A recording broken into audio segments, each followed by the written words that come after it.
de retour sur le plateau de votre quotidienne et week-end. C'est tous les jours, midi, 18h, 23h, sur la chaîne numéro 23 de votre satellite, mais aussi sur la box SFR, chaîne numéro 7. Et pour le plus grand plaisir de nos internautes, nous sommes en live sur le Facebook Éclair FM TV. Bref, nous sommes partout, on vous parle un petit peu de tout ce qui se passe en Guadeloupe. Et le mardi 22, à part la reprise de Koh Lanta, il y a quelque chose qui se passe qui sera palpitant. Et oui, ça se passe pendant la journée. Et où? À Saint-Claude, les amis. Oui, vous allez descendre un petit peu dans ma commune. Pour en parler, je reçois deux tutrices. J'ai de la chance. Nelly et Fanny, si je ne me trompe pas, et avec un Y. Au Canoufet. Nous là. Nous là. Ah, voilà. Hey, vous savez, on a préparé cette réponse en off. Oui. En tout cas, ça me fait plaisir de vous recevoir parce que vous allez parler d'un événement qui se passe dans ma commune. Donc Nelly, on te connaît parce que tu es très active au niveau de la vie des... Tu vois, là c'est mon réveil pour que j'aille travailler. Ah. Au niveau de la vie des campus, oui. On faisait un petit débrief hors antenne déjà. Est-ce que ça s'est bien passé la dernière fois? Je sais que vous avez monté un show avec les élèves. Il y avait de la musique, de l'acting, il y avait tout. Oui. Ça s'est bien passé? Tout le monde était content? Excellent. Franchement, les étudiants, ils étaient extrêmement contents. Ils se sont vraiment entraînés pendant, je crois, 2 semaines. Donc, le Crédit Agricole, qui était notre partenaire, ils sont venus avec leur... bon, j'ai oublié le nom, c'est pas actionnaire, mais bon, avec des personnes du Crédit Agricole. Et donc, tout le monde s'est vraiment amusé. Moi, j'animais, j'étais animatrice sur l'événement. Et ça a vraiment laissé une empreinte sur nous. Et justement, le Crédit Agricole avait financé que ce soit filmé. Une prestation audiovisuelle. La captation. Sachant que c'est une future grande productrice de l'audiovisuel. Donc, je serai très sévère au niveau des termes avec toi, Nelly.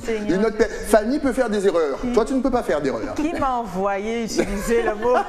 Donc, tu n'es pas venue toute seule. Tu es venue avec Fanny. Oui, Fanny, donc tu m'as dit que ça allait bien, ça tombe bien. Donc, vous allez donc organiser, du moins, vous allez nous parler de... C'est quel événement? Comment ça se passe? C'est de quelle heure à quelle heure? Est-ce que ça sera pour tous les littéraires, même pour les non-littéraires? Dis-nous tout. Ben, je laisserai Fanny, du coup, s'exprimer dessus parce qu'elle est plus connaisseuse que moi. Oui, alors en fait, on organise un café littéraire. D'accord. C'est un café littéraire qu'on veut vraiment pérenniser, qu'on veut ancrer dans le temps. C'est un café littéraire donc du coup qui devait normalement avoir lieu en janvier, qui a été reporté, etc. Donc qui a lieu le 22 février pour sa première édition. Et cette première édition on rencontrera donc 2 auteurs que sont Didier Détouche et Laure Tarrère. Ok, qu'on connaît très bien ici. Absolument. Bien tout à fait. Donc ils viendront présenter leur ouvrage. Donc on sera là pour faire un peu cette entrevue avec eux, parler de leurs œuvres, de ce qu'ils veulent faire, de leurs projets, enfin toutes ces choses-là. C'est super intéressant. C'est la première fois que ça se passe en Guadeloupe, ce genre d'événement, café littéraire autour vraiment de 2 auteurs, ou c'est récurrent? En tout cas, avec la mission Vie des Campus, c'est vraiment une première. D'accord. Et là, ce sera au DPLSH, enfin pas au DPLSH, à la faculté Roger Thompson, à Saint-Claude. Et donc, on est super heureux. On fait ça pour les étudiants, mais pas que. C'est-à-dire que tous les invités, n'importe qui, pourrait venir écouter, rencontrer aussi les auteurs que sont Didier Détouche et Laure Tarrère. Même toi. Mais j'allais poser la question justement. Mais c'est le 22. C'est de quelle heure à quelle heure? Parce que tu me connais, moi le mardi je travaille. Ah oui, c'est compliqué. Regarde, t'as vu l'heure qu'il est? Mais justement, c'est de quelle heure à quelle heure? Donc, comment ça va se dérouler? C'est de 17h30 à 19h30. Exactement, c'est ça. Voilà. Donc on espère que il n'y aura pas de bouchon déjà pour que je puisse avoir le temps de redescendre à Saint-Claude pour arriver. Donc, est-ce qu'il faut s'inscrire? Est-ce que c'est payant? Est-ce qu'il y aura une limitation au niveau des gens qui veulent venir? Parce que bon, forcément, c'est la Covid, c'est compliqué, on ne peut pas recevoir tout le monde. Comment ça va se passer? Oui, du coup, effectivement, il faut s'inscrire parce qu'on ne peut pas recevoir tout le monde. Il n'y a pas de contraintes à part ça particulières. Il ne faut pas forcément être étudiant, par exemple. On encourage énormément les étudiants à venir parce qu'on le fait beaucoup pour eux, mais d'autres peuvent venir à cet événement-là. Est-ce qu'il y aura des ateliers d'écriture ou c'est vraiment juste pour parler des œuvres avec les auteurs? Comment là encore ça va se passer? Est-ce qu'il y aura des conseils d'écriture? Est-ce qu'il y aura des débats? Est-ce qu'on pourra échanger? Genre l'avenir littéraire de la Guadeloupe, comment se présente-t-il? Est-ce qu'il y aura tout ça? Alors il n'y aura pas d'atelier d'écriture. D'accord. Il y aura simplement une présentation des auteurs et un débat, c'est-à-dire que effectivement ce sera possible en étant dans le public de leur demander comment vous faites, qu'est-ce qui vous plaît, toutes ces questions-là qu'on se pose parfois, qu'on n'ose pas poser aux auteurs, là ce sera possible de le faire. Alors franchement, n'hésitez pas, rendez-vous à Saint-Claude à partir de 17h30. Il y aura l'heure taraire, vous la voyez tous les jours. Bien entendu, dans Préface, mais là, vous allez vraiment profiter pour la voir, faire des photos, signer des autographes. Justement, toi qui es jeune, tu es active, tu es dans la vie des campus, dans la vie de tout. On avait l'impression à un certain moment que le livre, que les bouquins, que la lecture avait totalement disparu de nos programmes. Et je dis non, même pour les plus grands, à cause, tu sais, des nouvelles technologies, de la télé, des activités qu'on peut avoir à gauche et à droite. Mais là, on a l'impression que ça revient. Quel a été le déclic? Moi, personnellement, je parle vraiment à titre personnel, je pense que c'est justement, on est tellement embrigadé dans tout le numérique qu'on se rend compte que le livre, c'est une sorte d'ouverture de liberté et on a cette vision du livre où tu es sur la plage, tu te détends, etc. Ouais. Donc, je pense qu'on commence à revenir à cela, mais effectivement, ce ne sont pas toutes les littératures qu'on aime. Certaines personnes peuvent aimer tout ce qui est historique, d'autres peuvent aimer les BD, d'autres peuvent aimer les fictions. Exact. Donc, il faut juste savoir, il faut juste trouver sa catégorie, son type de littérature. Et après, dès que tu as trouvé, ben, c'est parti. Là, on te perd dans les livres et voilà. Mais voilà, mais on a l'impression que ça revient à la mode, que les gens retournent vers la lecture. Est-ce que là aussi, Fanny peut nous confirmer tout ça? Je pense qu'on a besoin d'évasion, ouais. Et que le livre c'est un excellent moyen d'évasion parce que ça va à notre rythme. Voilà. Des fois on a la télé, les réseaux sociaux, etc. Oui, mais ouais. C'est un rythme qu'on nous impose, alors que le livre on prend quand on veut, on l'enlève quand on veut et finalement c'est un grand moment de liberté et on a besoin de liberté en ce moment et voilà. Donc je pense que c'est aussi pour ça. Justement, est-ce que la pandémie, les confinements, le couvre-feu, enfin bref, tout ce qui nous a fait rester chez nous un petit peu, a contribué à ce retour à la lecture, c'est-à-dire qu'au bout d'un moment, on avait envie de s'évader, solution. Bouquin, parce qu'au bout d'un moment on en a marre des séries, de la lumière qui agresse nos yeux, c'était pas possible. Est-ce que ça aussi, ça a joué, ça a contribué à l'essor justement littéraire en Guadeloupe? C'est possible, hein.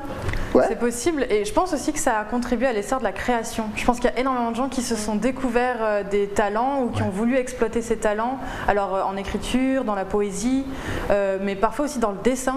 Donc je pense que c'est toutes ces choses-là qu'a permis effectivement la pandémie. Est-ce qu'on a découvert aussi de nouveaux écrivains? Est-ce qu'il y a de plus en plus d'écrivains? J'ai l'impression qu'il y a beaucoup d'écrivains. Oui, oui. C'est fou. J'essaie de me reconnaître en ce qu'elle dit. Et moi, pendant le confinement, c'était la déprime. Donc, c'est vrai? Quelqu'un comme toi? Non. Sûrement. Mais je sais qu'on a un étudiant qui justement nous disait que pendant le confinement, ça lui a permis d'écrire 80 poèmes, je crois. C'est Sterk le poète. Ok. Donc, effectivement, ça nous a permis de découvrir des choses pour certaines personnes, pardon. Mais oui, effectivement, je pense. Et est-ce que nous connaissons nos auteurs ici? Par exemple, les gens vont venir, effectivement, l'heure a une certaine visibilité à la télé, mais est-ce que les autres, je suppose que ça ne sera pas la première édition, oh non. Mais je pense que vous aurez des retours. Est-ce que quand vous avez vos retours, souvent vous entendez « Ah mais je connais, j'ai lu telle chose », alors que vous imaginiez peut-être pas, mais finalement, les auteurs, est-ce que leurs noms sont reconnus? Je te laisse ainsi. Je parlerai juste pour Monsieur Détouche parce que c'est la personne dont j'entends le plus parler. Par contre, Madame Laure Tarrière, je n'avais pas idée de qui c'était. C'est vrai, les poèmes de Laure, voyons, c'est beau. Ça tombe bien, elle va te taper sous les doigts, tu verras. Mais je sais que Monsieur Détouche, il est actif déjà, il fait partie de l'université. Ouais. Et je sais que c'est une chose qui m'avait frappée, c'est quand je suis entrée en droit, de voir qu'on avait un professeur qui faisait partie de la société et qui donnait son avis sur la société. Okay. Donc, c'est une chose qui m'a frappée chez M. Détouche. Et effectivement, le fait de voir qu'il avait ses poèmes qu'il écrivait et que, en fait, ce n'est pas juste un professeur qui vient devant nous pour nous dire, pour nous lire son cours, mais qu'il est et qu'il fait. Ok. Voilà, donc pour M. Détouche, je sais que je l'ai connu par ce biais-là. Après Mme Laure Tarrière, je suis inculte. Est-ce que justement les professeurs ont changé leur façon justement d'enseigner, de peut-être introduire la jeune génération, voire la plus vieille génération à la lecture? Est-ce qu'il vous parle d'une façon un petit peu, je ne dirais pas plus jeune, genre pour faire, tu sais, tu es dans le temps, mais est-ce que voilà, il a changé cette façon? Parce que souvent on a l'impression, voilà, la lecture, c'est embêtant, c'est ennuyeux, on reste sur place, on ne bouge pas, voilà. Est-ce que finalement, il a su vous redonner un autre amour pour la lecture? Je pense que tu es mieux placé. Est-ce que les professeurs moi, je suis de l'autre côté. Hein. Voilà. Moi, je suis enseignante aussi. Alors, ça tombe bien. Est-ce que je sais? Oui, j'essaye, mais bon, c'est toujours. C'est difficile de les accrocher, les élèves? Je pense que c'est un peu difficile parce qu'en fait, c'est la parole du prof en fait, je pense. Ah d'accord. C'est vrai quand même. Enfin, oui, c'est vrai. Tu sais, c'est carré, tu vois, on a l'impression que il faut apprendre, qu'il faut être sérieux. C'est ça ce qu'il faudrait peut-être pas, je sais pas, changer pour dire, oh, c'est amusant. C'est pour ça qu'on fait aussi les cafés littéraires, pour leur donner une autre accroche, leur montrer, comme dit Nelly, que les auteurs peuvent être investis, peuvent avoir aussi plusieurs facettes de leur vie. Ils ne sont pas seulement des gens qui écrivent, ils sont aussi des gens qui s'intéressent, des gens qui sont curieux, des gens qui veulent découvrir. Et donc c'est cette facette-là que permet les cafés littéraires, que permettent les cafés littéraires. Excellent. En tout cas, on vous rappelle que c'est à Saint-Claude, le mardi 22, à partir de 17h30. Ah, où est-ce qu'on peut s'inscrire? Il faut aller sur un site, faut t'appeler, comment ça se passe? Il faudra appeler Jean-Philippe, qui est responsable de la mission Vidé Campus. Oui, voilà, et s'inscrire à travers. Donc, soit aller sur le Facebook, il y a le mail, l'adresse mail, et il y a toutes les informations sur le Facebook. Oui. Donc, effectivement, vu qu'on parle de M. Blacodon, s'il nous regarde, monsieur, je vois qu'il est en séance de sport en ce moment. Donc, bon sport. Bon sport, on salue. D'ailleurs, on rêve tous de devenir comme M. Blacodon. Donc, on salue. D'ailleurs, tu étais venu avec lui la dernière fois. Oui, voilà, exactement, pour présenter les activités de l'année dernière. Ouais. Et donc là, cette année, on a de nouveaux ateliers, de nouvelles ambitions, et surtout que la situation est un peu compliquée vu tout ce qui se passe, comme tu l'as dit, avec les barrages, le corona, tout ça, etc. Donc l'année, elle a commencé un peu de manière assez douce, assez lente, mais là on commence à reprendre la vie des campus, donc justement avec le café littéraire. On aura aussi, on l'espère, une deuxième édition du Talent Bafeil, donc le concert qu'on a eu avec les étudiants où tout le monde s'est amusé, c'était la fête. Donc merci à M. Blacodon pour tout ce qu'il fait, parce que voilà. Et niveau artistiquement parlant, donc plus dans la peinture, on a notre tuteur Goudi. Ouais. Donc avec lui, on va essayer de faire en sorte que les jeunes puissent aller au Centre des Arts pour justement découvrir ce qui s'y fait. Et voir peut-être si eux aussi peuvent laisser leurs traces entre les murs de ce bâtiment qui était censé être The bâtiment. Et je pense effectivement que ça serait une très bonne idée. Tu me parlais des jeunes, on a vu en double écran, on a vu certains artistes un petit peu. Est-ce que justement intégrer peut-être des artistes aussi dans ce café littéraire peut être une idée? On a vu Laïs Naïs, il avait un masque, mais à la démarche, je pense que c'était Eridla. Oui. Les gars, Eridla, je t'attends toujours. Ok, bah bien. Oui. Mais est-ce que là aussi les artistes jouent le jeu et aiment bien venir à la rencontre des plus jeunes?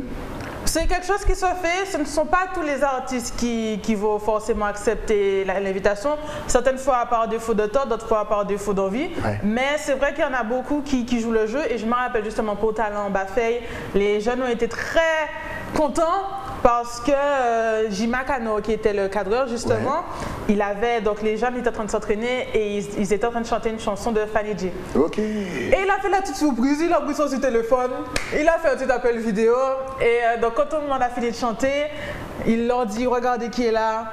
Donc tout le monde avait des étoiles dans les yeux, et je trouve ça extrêmement touchant, extrêmement gentil, extrêmement généreux de leur part, parce qu'en tant que jeune, tu fais quelque chose dans ton coin, et le fait de voir qu'une personne que tu considères t'applaudit et te regarde, demande waouh, c'est magnifique, ça te donne de la confiance, ça te donne de la confiance et ça te fait juste chaud au cœur. Donc merci à tous ces artistes qui nous soutiennent et qui nous font plaisir comme ça, hein. Voilà. Bien sûr, on salue aussi Fanny J, numéro 1 du top de la semaine sur Éclair FM TV. Il faut bien sûr regarder le top et rester connecté sur la chaîne numéro 23. Est-ce que justement le fait d'intégrer des artistes, parce que mine de les artistes, ils écrivent leurs chansons, ils sont écrivains. Est-ce que là aussi on peut imaginer un café littéraire avec un artiste qui viendra un petit peu présenter ses textes? Par exemple, un Missier Sadik qui écrit, parce que lui il écrit, chaque mot rebondit sur un autre. Est-ce que même en tant que prof, ça t'arrive, Fanny, de prendre des exemples sur nos artistes ici, au niveau littéraire? J'essaye, vraiment j'essaie de les intégrer autant que possible. Alors c'est vrai que parfois on est contraint par les programmes qu'on doit enseigner, bien entendu. Mais oui, mais en tout cas ce qui est certain, c'est que dans la mission Vidé Campus et dans le café littéraire, on veut diversifier. Hein. On dit café littéraire, en réalité c'est plus une rencontre artistique. D'accord. Donc il y aura effectivement des auteurs, comme on reçoit là bientôt, en février, mais on veut aussi recevoir des chanteurs, comme tu dis, des artistes évidemment, mais aussi peut-être des réalisateurs, des cinéastes, cinéastes, des gens qui sont aussi portés sur le 7e art. Donc essayer de varier au maximum tous ces apports artistiques et surtout de convoquer ceux qui sont en Guadeloupe. Voilà, de montrer qu'il y a cette richesse, qu'il y a cette ébullition vraiment, et qu'on voit d'ailleurs effectivement au Centre des Arts, mais d'essayer d'encore plus l'amplifier avec la mission Vidécampus. Donc nous on est ouvert à toute proposition. On a déjà des petites idées en tête de personnes qu'on veut inviter, mais si d'autres veulent venir présenter leurs œuvres, c'est absolument possible. Enfin, c'est avec grand plaisir qu'on les accueille. Excellent. Et à la fin de l'émission, vous connaissez déjà le principe. On va vous donner toutes les adresses sur les réseaux sociaux. Comme ça, vous pouvez leur envoyer un petit message. Et puis, si vous voulez participer, en même temps, encore une fois, j'ai l'impression que le côté littéraire, le côté poème revient très fort. J'ai l'impression qu'on a beaucoup de poètes, de jeunes poètes, surtout très tôt. Je suis très étonné parce que vers les 15-16 ans, je ne sais pas, je demandais l'avis du professeur, mais j'ai l'impression que les poètes de 15-16 ans, ils fleurissent comme jamais. Ouais, mais c'est pas étonnant parce que c'est vraiment l'époque où on a besoin de s'exprimer et on a besoin de comprendre les mots, on a besoin de les utiliser. Exact. Et souvent on cherche beaucoup, on n'est pas très à l'aise à l'oral, on n'est pas très à l'aise avec son image qui change aussi. Et la poésie devient non seulement un refuge, mais aussi une manière de dire les choses qu'on n'arrive pas forcément à dire. Exact. Je pense que c'est pour ça coïncide en fait avec l'âge. Et après, ça reste un peu plus caché, ou on le fait pour soi, ou on le fait pour les autres, mais c'est une ouverture à la poésie qui est une ouverture en fait à la parole et au langage. Excellent. Mais comment garder justement cette passion? C'est-à-dire qu'effectivement, soit ça reste, mais ça reste dans un petit coin. Très peu sont ceux vraiment qui le gardent au grand jour. D'ailleurs, on salue ceux qui le font. Mais comment, chez un enfant de 15-16 ans, lui dire tu as une très grande passion, une passion qui est vraiment très puissante, vas-y, continue de travailler. Et même si on te dit ouais, mais oui, c'est nul et compagnie, tu connais ce genre de parole. Comment conseiller un jeune pour qu'il puisse garder sa passion au niveau des poèmes et de l'écriture? Je pense qu'il y a deux choses qui sont peut-être contradictoires. Mais déjà, il faut donner confiance, il faut garder confiance. Ça, c'est la première chose. Justement, dire que on commence tous quelque part et que forcément, cette confiance doit être nourrie. Et d'un autre côté, il faut aussi se nourrir des autres. Moi, j'ai vraiment cette vision de la création littéraire ou de la création artistique en général, qui n'est pas une création seule, qui est une création qui se fait avec plusieurs. Donc, lire beaucoup, écouter beaucoup, associer son travail de création à une découverte du travail des autres et s'en nourrir un peu, continuer à approfondir et de cette manière-là. Excellent, et ça c'est valable pour tout. Et on vous a dit de vous nourrir, pas de copier. Il y a une différence. Voilà. Justement, quelques noms d'écrivains qu'on peut lire et avec lesquels on peut s'inspirer. Là, comme ça. C'est pas la peine de donner les 10, parce que les noms ne viennent jamais tout de suite. Bon, quand même, en Guadeloupe, on a notamment un beau terreau, Simone Schwarzbart, qui est vraiment... on vous rappelle que Petit Jean l'Horizon est sorti en bande dessinée. Voilà. Il faudrait éviter Roland Montpierre. Alors là, vous êtes... Roland, on t'attend. Donc, Simone Schwarzbart, effectivement. Simone Schwarzbart, Ernest Pépin. Bien sûr. Ernest Pépin qui a une plume très poétique aussi, qui a su associer la musique, la littérature, la peinture, avec notamment des romans sur Basquiat.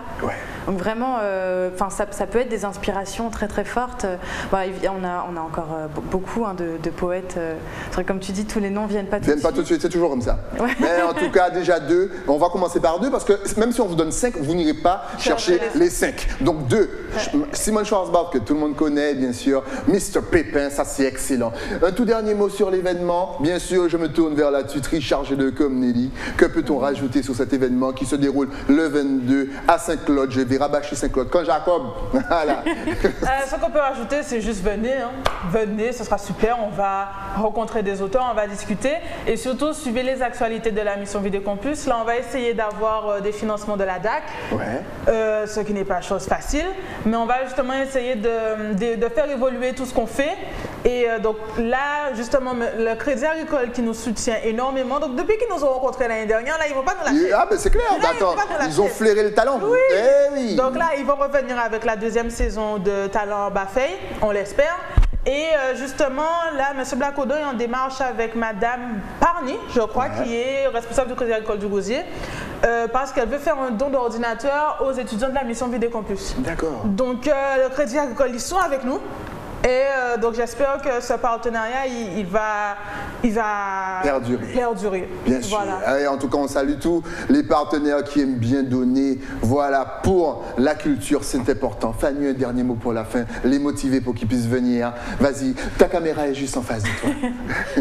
Simplement, venez. Enfin, c'est l'occasion justement de découvrir, de s'enrichir. Donc, que vous soyez créateur, intéressé ou simplement un peu amateur de ce qui se fait autour de vous, venez à la mission Vidé Campus à cet événement du 22 février. Bastérien, déplacez-vous, il n'y a plus de confinement, allez on sort, on s'ambiance, on monte au camp Jacobs à partir de 17h30, on pourra échanger avec les auteurs sur place, échanger les idées, peut-être coécrire un livre ensemble, on ne sait pas, mais pour le savoir, il faut se déplacer mardi 22, en tout cas de 17h30 à 20h, c'est bien ça? 19h30. À 19h30 ou 20h. Il y aura une petite collation, il faut venir avec le repas tiré du sac.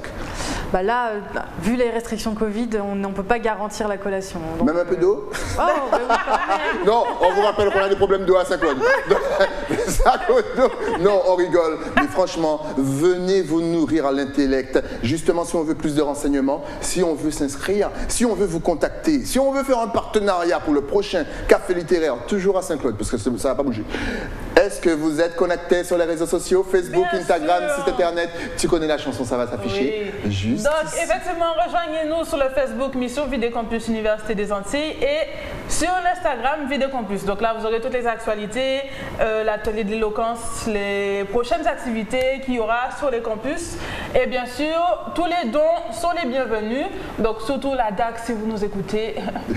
Voilà. Voilà, le message est passé, c'est important d'aider ceux qui font les grandes actions. En tout cas, merci à vous d'être passé sur le plateau afin de nous parler du café littéraire le mardi 22 à Saint-Claude à partir de 17h30 jusqu'à 19h30. Vous échangez, vous parlez, vous imaginez, vous créez. C'est ouvert à tout le monde, sauf qu'il faut juste s'inscrire puisque forcément crise sanitaire oblige. On ne peut pas recevoir tout le monde. En tout cas, merci pour cet événement. Je sens que ça sera vraiment du feu de Dieu. Dès qu'il y a un autre événement comme ça, vous repassez sur le plateau. Il n'y a pas de souci. Et on en parle ensemble. D'accord. Nous, on se retrouve bien entendu demain pour un nouveau numéro de KNF. Le temps, bien sûr, pour moi de remercier mon partenaire, celui qui m'a donné cette chemise qui brille de feu de Dieu dans votre télé. Mais pour ça, il faut descendre encore une fois à Basse-Terre ou ça, à l'écran. Moi, je vous donne rendez-vous demain. Mais oui, toujours sur la chaîne numéro 23 de votre satellite. À demain.